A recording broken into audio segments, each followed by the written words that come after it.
వెసులుబాట్లన్నీ కోల్పోయి ప్రజలు నానా ఇబ్బందులు పడుతున్నారు, అష్ట కష్టాలు పడుతున్నారు అంటే ప్రజలు అంగీకరిస్తారా?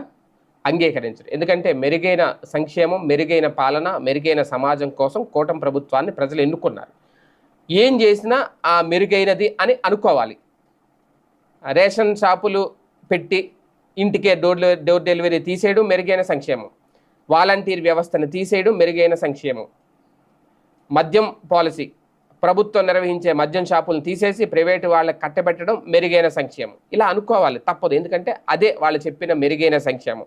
ఇప్పుడు రిజిస్ట్రేషన్ ఆఫీస్లో కూడా కష్టాలు మొదలయ్యాయట.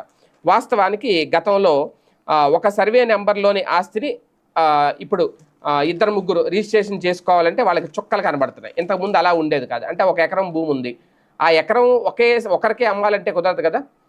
ఒక అరెకరం ఒకరికి అమ్మచ్చు, పావు ఎకరం ఒకరికి అమ్మచ్చు, లేదంటే దాన్ని డివైడ్ చేసి గజాలు